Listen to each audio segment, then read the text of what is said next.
Hello, folks. Thanks for joining us again this week. Just like always, my name is Jim Reid. I'm going to be your host. I've got a kind of a special message to start off this episode of the podcast. This is a special edition of the podcast. In 2024, we released a series of podcast episodes based specifically around each month's mixed game of the month in our home game club at RecPoker. And it was a big success. And we've continued to play a lot of those mixed games in our home game club, even in beyond the year 2024. So we thought one thing that would be kind of a neat idea would be as those games come up from month to month in our home game club, we would just re-release some of these mixed games episodes from that series in 2024. So some of you may have heard this episode before, but because the subject of this episode is going to be the game that we're playing next month, we thought we would just kind of send these out as a bonus episode. So if you have heard already, we've tried to add some new tips from guests onto the end of the show. We won't be able to do that for every episode, but I think it might be worth re-listening to. There are some great tips on how to enjoy some of these mixed games every month that you'll hear these. And if not, yeah, dig in. I think, we should all be playing more mixed games. There's a lot more to poker than No Limit Hold'em. So, I guess without further ado, I hope that you jump in, join our home game club. It's free to play, but the prizes are real. And like I say, give some mixed games a try. I think you'll be pleasantly surprised. So we're gonna just roll right into that. You'll hear that episode again right now in its entirety. Thanks for sticking with us, and I look forward to chatting with you next week on the Rec Poker Podcast.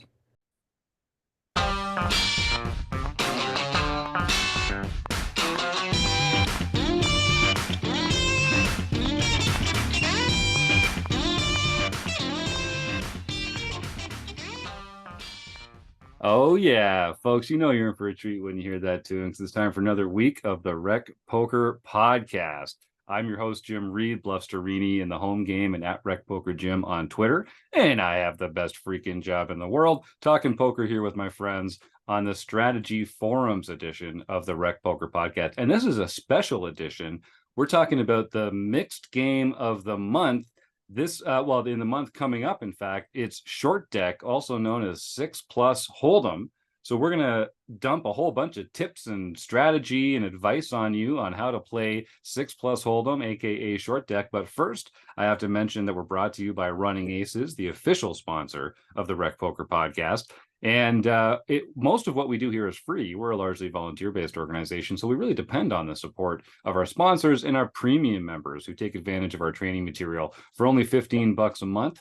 And if you want to get your first month for only $5, you can do that, my friend. All it takes is using the code RecPoker at checkout.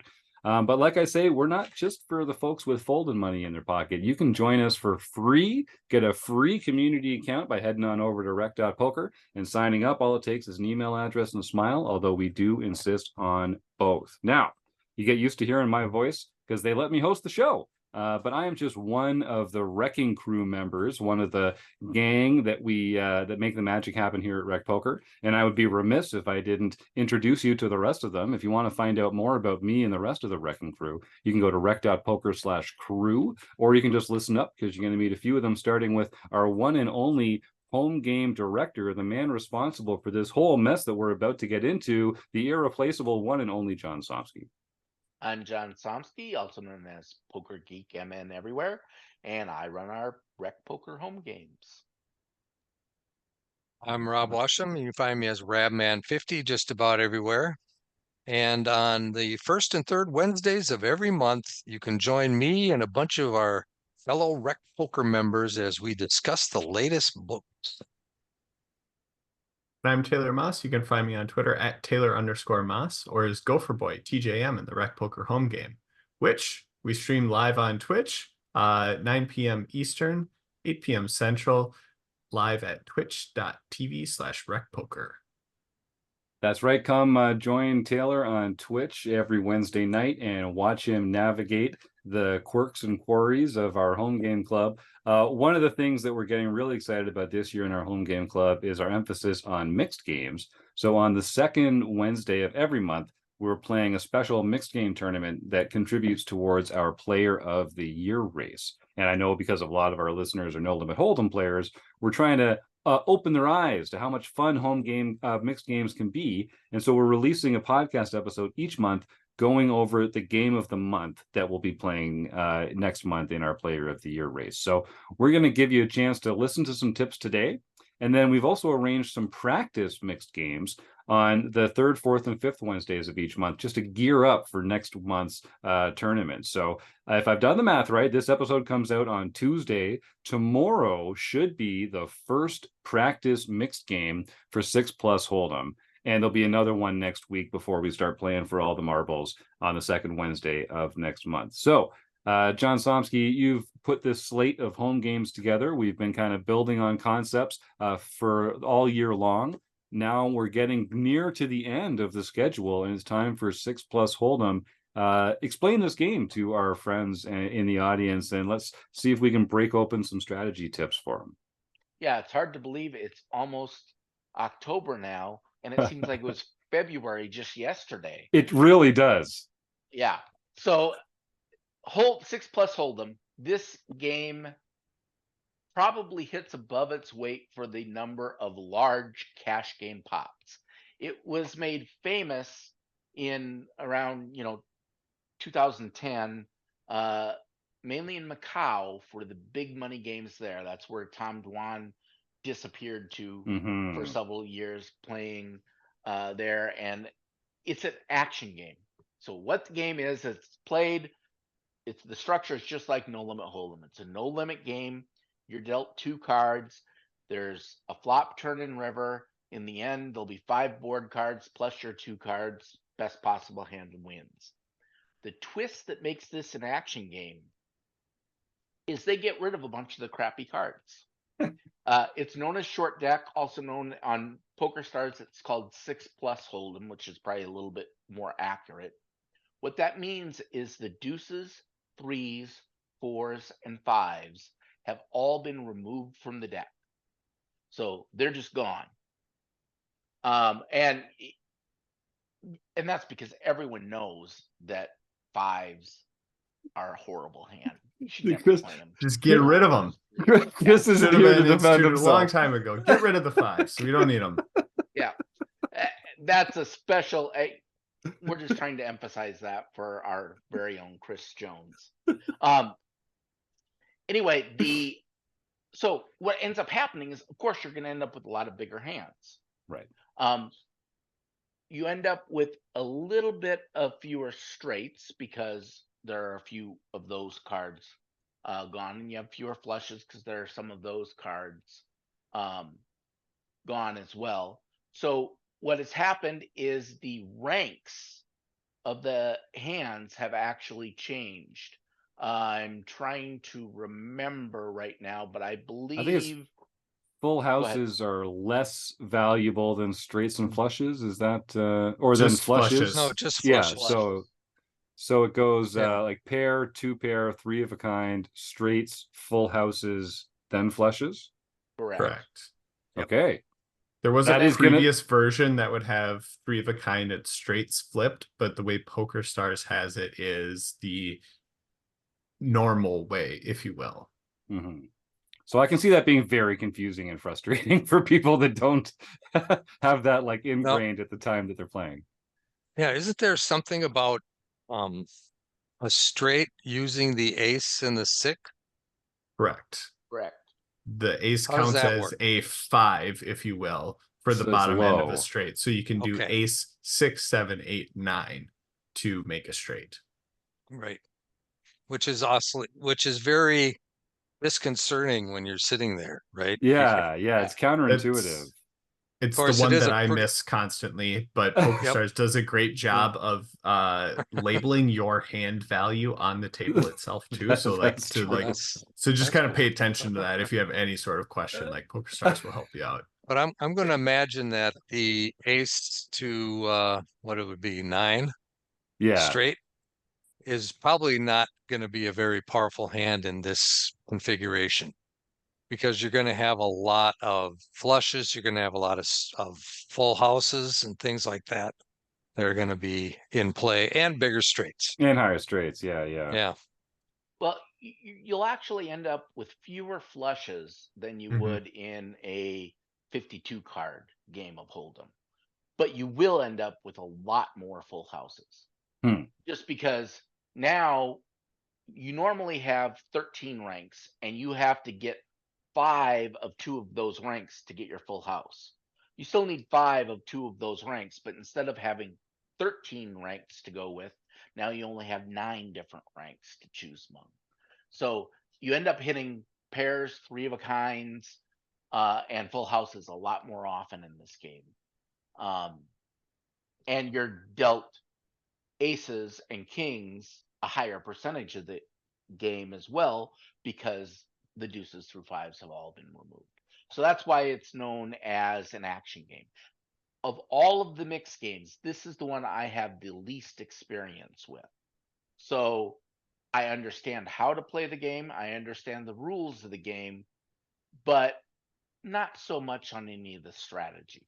All right. Well, we've got a few fantastic guest lines up that'll share some strategy advice. But before we get there, Taylor, what's on your mind?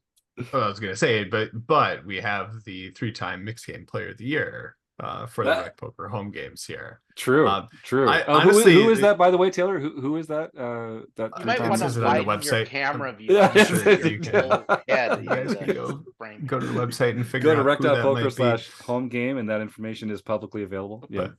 But to step in there is a ton of unique strategy elements that come with this game. The one that John didn't mention right away is the blinds are different in short deck, at least how it's played on PokerStars. The blinds normally, when it is played, is, you have a small ante, and then you have a small blind and a big blind next to the button. When you play short deck on PokerStars, there is no small blind. There is no big blind. There is an ante that is the size of the big blind. And then there's also a big blind posted by the button. So the first person to act is your typical small blind. And there's already, on a 6-person table, 6 big blinds in the middle and 1 big blind posted by the button, which is very unique and very different. So if you think about that, the small blind, easily the worst spot to play from. You have no incentive to really play. Outside of if you have a very strong hand. Also, when you're going to make a raise size, it's not just, under a normal situation, call it 1 big blind out there, half a big blind for the small blind, and then, 0.8, 0.9 big blinds for the ante, equating to 2.4-ish on average in the pot. Now your big blind, or how you look at it in short deck, you have 7 big blinds in the pot. So any open raise size needs to be considerably larger to accomplish the same types of things. Too many people go and raise 2.5 big blinds. And as the button who already has 1 big blind out there, I don't know what you should be folding in that spot. If it's, just 2.5 bigs into, 7 plus the other action in there. So there's different strategy components when it comes to the pre-flop sizing and the amount in the pot and just kind of the general structure of how things work. So that's something to pay a lot of attention to. The other thing, when we talk about the hand dynamics, John alluded to this, but flushes are way harder to hit in this game. He talked about the math of it. It's very true. However, old habits die hard. You've got 2 spades in your hand and there's 2 spades on the flop. Aha, cool. I'm in a good spot. This is great. Like, I'm going to hit my flush however much percent of the time. No, that's actually way lower. Stop. You got to break those habits and realize you're playing a different game, and it's going to be much harder to hit those flushes. Your flush outs, I think, are roughly halved. When it normally comes you to, have 9 and now you have 5. Yeah. So it's half as likely for you to hit your flush. It's more powerful because it'll beat all the stronger hands. You don't have to worry about paired boards in some of those situations, but that's a big thing to pay attention to. It's very hard habit to break for you as a poker player to see that and not realize that you don't have that grade of equity. And of course, all the poker hands are ranked by how likely they are to occur. So the less likely the hand is to occur, the more powerful it is, the more rare it is, the more powerful it is. And so when we change the math of the game by removing so many cards from it, when that changes the probabilities of hands occurring, then that's why we change the rank of the hands so that the ones that are less likely beat the ones that are more likely. So that makes a lot of sense. Yeah, Taylor. And then to keep going, because I have more tips. This is the tip that I really wish it was called 5+ Hold'em and included it in there, because what I'm going to say about sixes, I wish I was saying about fives. Pair of sixes in this game is absolute trash. If you think about it, it's very likely for your opponent to make a pair when there's much less hands out there. What's great about a pair of sixes in normal no limit hold'em is it's hard to make a pair. When you remove some of those cards, like John mentioned, it's very easy to make a pair. It's very easy to make two pairs. It's very easy to make straights. Like, it's hard to completely whiff on a board, hence the action game. And what does that mean when you hold a hand like pocket sixes? It's terrible, man. Like, I can't imagine many worse cards to have in this game. Like, maybe you call it like Jack 6 and something like that. But it's just like, man, stop playing those low pocket pairs. And it like continues up. Like, normally you think tens are a good hand to play pre-flop. Sorry, break that train of thought. Tens aren't that great either. Jacks aren't that great. Queens really aren't even all that great when we're talking about this game. So you really have to change how you're thinking about this. I've often heard that aces is the best hand to have in this game, but number 2, and I don't know if it's actually number 2, but it's close to it, is Jack 10 suited. Right. And it's just so crazy to think about that with this game, that all of a sudden Jack 10 suited becomes a very powerful holding. Hence why it's an action game. You're not too far off pre-flop when you're playing some of those connected cards, you know, the queen jacks versus the ace kings. You're not that far behind. You're going to hit way more straights. You're going to hit way more pairs, 2-pair combos that you wouldn't be as worried about just the ace king high in some of those spots. So it's very much a post-flop game when you're playing some of these things. So totally different feel than just no limit hold'em. Yeah, and to emphasize what Taylor was just saying there, so you'd think sixes in this game would be about the equivalent of deuces, but actually pocket deuces in hold'em are slightly stronger than sixes are in this game, because the likelihood of other people making pairs is just so much more, exactly as Taylor described. That's great. I can tell, and I know the way that I know that this is the most confusing poker variant that's on our list this year is because I'm on Reddit from time to time, and the poker subreddits are full of less experienced players posting like screenshots of hands, like, how did I lose this hand? And I would say about 80% of those hands are short deck, and they just don't understand that a flush now beats a full house, or that they can have a straight from 6 to 9 with an ace in their hand. And people like lose their minds. And so if you're feeling confused, take some solace in the fact that you are not alone. At least a lot of other people are very confused, and I think this must be a game that it takes a lot of reps to kind of get comfortable with the rhythm and the language of the different hand strengths, because the absolute strength of the hands changing, you know, that's ingrained in your brain as a poker player. So don't be discouraged if it takes a while to kind of get used to it. It's very tricky because we talked about other versions of mixed games, and it's easy to have your brain think in a different way when we're playing Omaha and we've got 4 cards in front of us, when we're playing Badoogie and we're playing a draw game to the low, when we're playing stud and the way that the cards are dealt out is very different. The tricky part for your brain here is everything looks and feels almost exactly like no limit hold'em, but someone took some cards out of the deck and it changes the math behind so many different things. So you really have to go in and break your previous thinking of a lot of different things, because you get so ingrained in the robotics of certain poker things. Like, oh, I've got ace king and I flopped top pair, I'm going to be great. It's totally fine for me to get all in this spot. And it's like, watch out for straights, watch out for 2 pairs, watch out for sets, all things that are way more common in this game. So you have to be more cautious around flopping something that feels very safe in no hold'em, but is no longer safe in short deck. Some great stuff there. Anything else we want to add to this banquet, this cornucopia of advice and tips that we've offered up for our audience. All right, gang. You're about to hear from some fantastic poker pros and celebrities who have their own tips on how to play short deck or 6+ hold'em. So let's see what they have to say. All right, the one and only Chad McVean, give us some tips on how to play 6+ hold'em, also known as short deck. First tip, if you receive a 2 to 5 in your hand, there's been a misdeal. Also, ace is high and low, so an ace really is a 5 as well.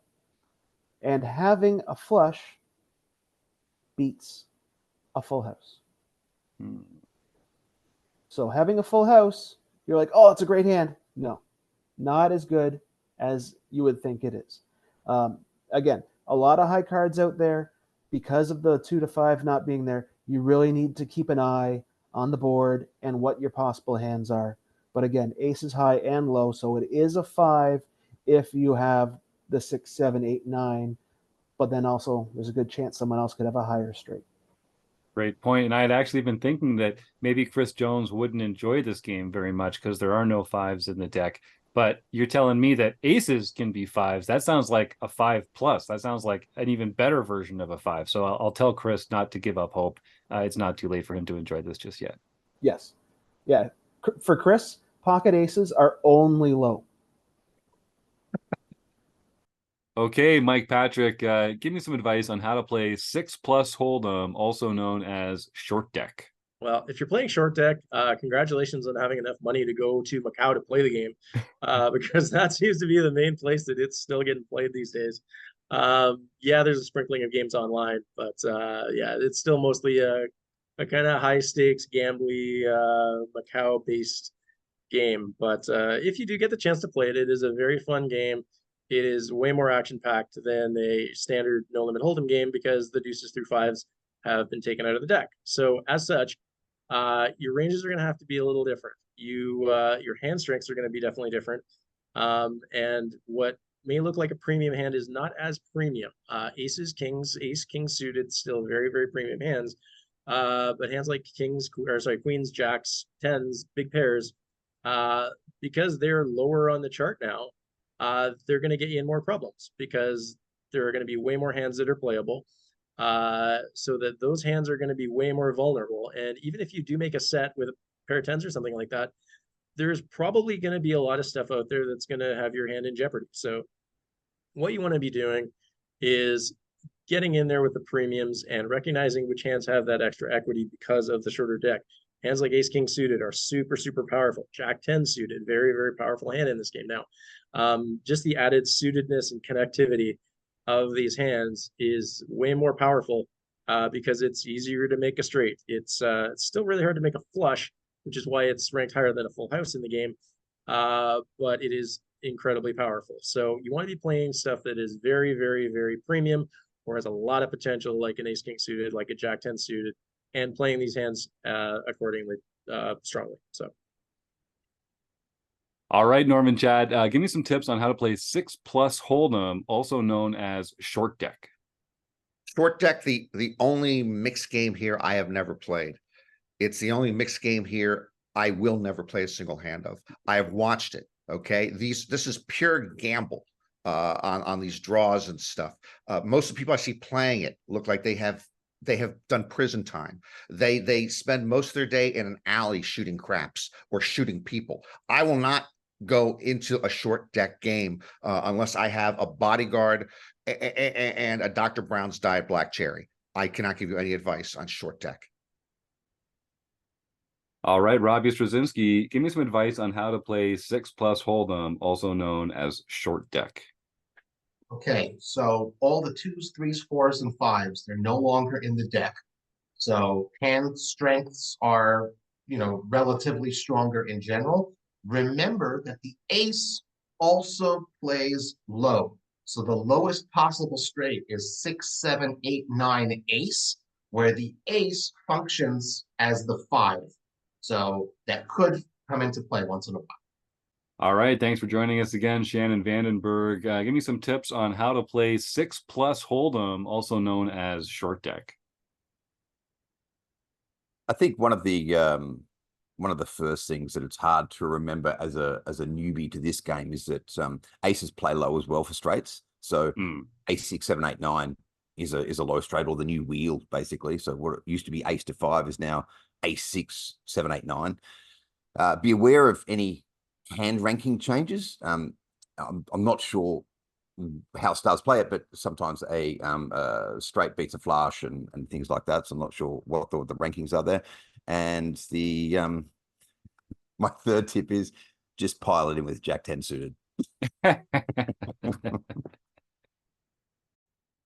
All right. Well, that was another fun conversation about mixed games. My thanks to, of course, the Running Aces Hotel, Racetrack, and Casino for their support over the years.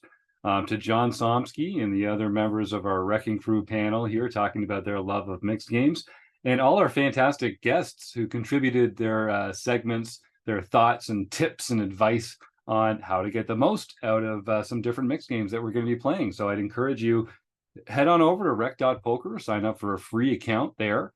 You can go to rec.poker/home game and find out all about the different mixed games that are being played throughout the year, a different one every month.